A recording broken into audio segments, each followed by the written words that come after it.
Hello, and welcome to HighLove.1, the podcast. I'm Kevin, and I want to thank you for being here where we can be soft, be still, be seen, and, of course, just be.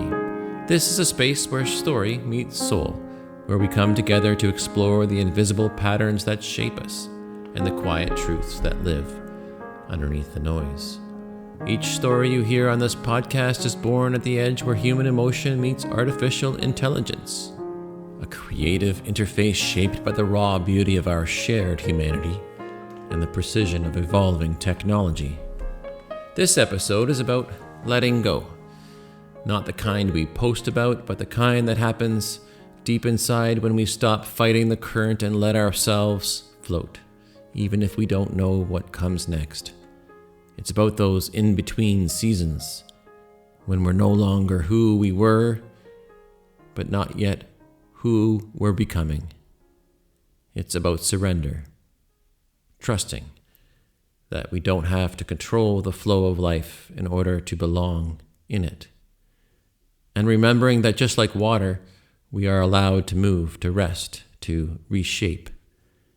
I believe in the healing power of self-connection, in building bridges back to ourselves through gentle reflection, through story, and through the way we speak to ourselves when no one else is watching. Today's story, I Too Am the Water, is a first-person reflection on stillness, transformation, and remembering how to come home to ourselves. Let's begin.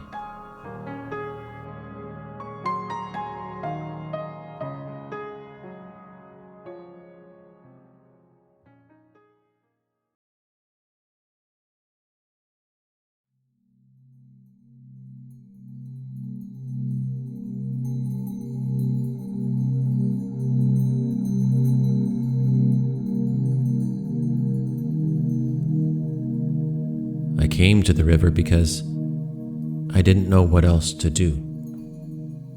I needed a place where I could stop performing, stop solving, just breathe. I sat near the edge on a stone warmed by afternoon light and let the quiet take me. I didn't ask for answers. I just needed to remember how to feel, really. And for a long time, I didn't move. There was a rhythm to the silence. Not empty, but full. Full of things I hadn't let myself notice in a while. A bird call, the way light scattered across the water, the sound of my own breath catching in my chest, as if I was afraid to exhale too much and let something precious slip away. And then I did move. Slowly, I stepped into the water, not to swim, not to cleanse, but to surrender, to feel it. And in that moment, this came through me.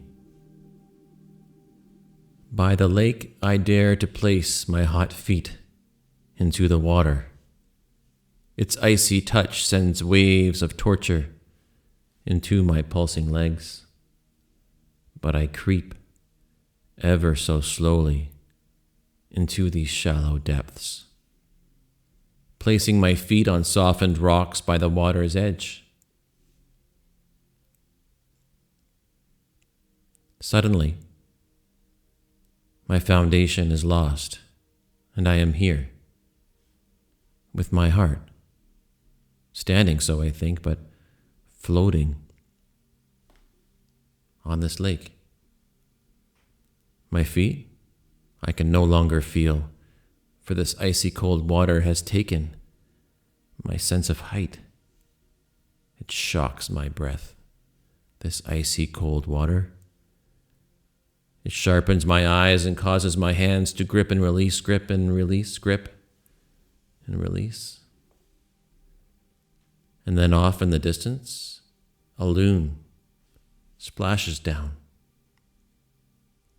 It catches my eye, and I am taken back deeper into my mind, wondering in amazement at the grace and beauty of its colors and textures. I am embodied with love and abundance. This loon stares back briefly before it's on its way, and from there my eyes race up to the darkened sky to see such a magnificent, awe-inspiring space of light. It dances with fire. The moon, so bright it shines its signature back into this tapestry, a reflection of light on frigid water. And I breathe. It's all I have.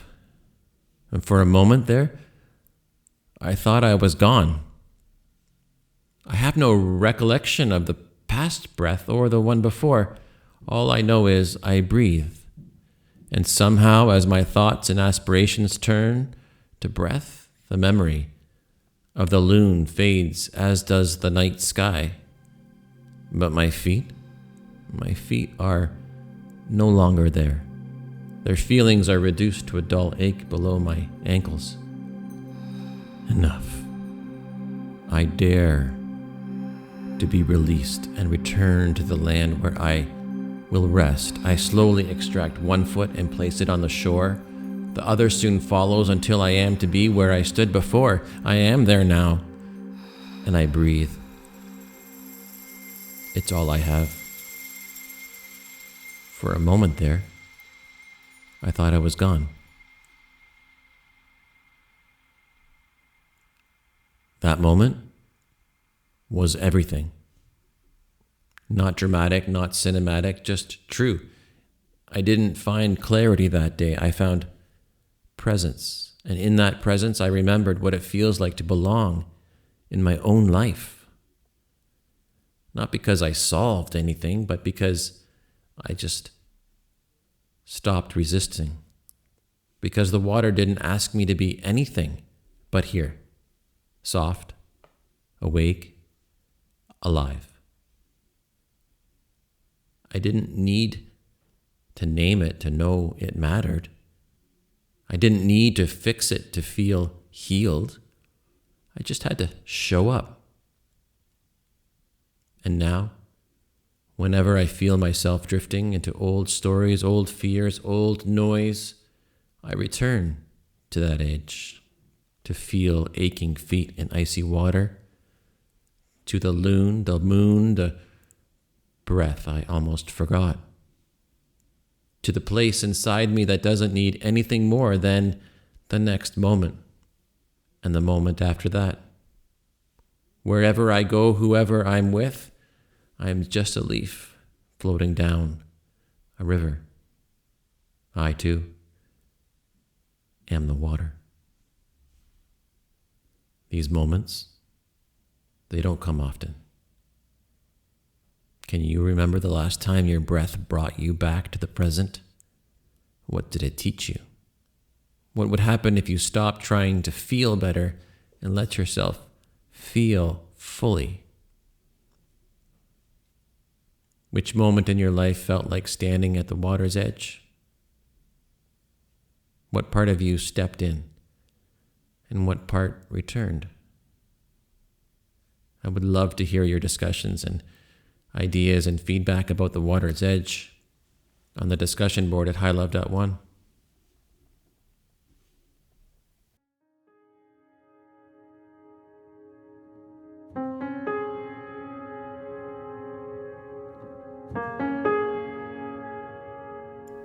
Thank you for listening not just with your ears, but with your heart. I know you're there, for making space inside yourself for softness and for memory and for truth. I know you're listening.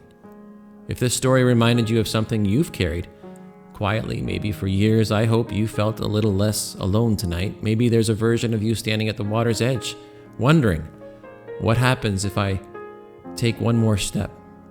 Maybe this is your invitation to go stand beside them now, not to fix, but to witness. This mission of highlove.one has always been simple: to create a space where we can soften the inner dialogue, where we can bring compassion to the stories that we've inherited, and where we can remember through words, through emotion, through connection, that feeling is not something to be ashamed of. It's how we find our way back. If this episode spoke to you, I'd love to hear from you and share it with someone who might need it, or simply let it settle inside. You can follow highlove.one on Instagram or visit the website to find more stories, visuals, and reflections just like this one. And if you haven't already, I invite you to subscribe. New episodes are released monthly. My name is Kevin, and until then.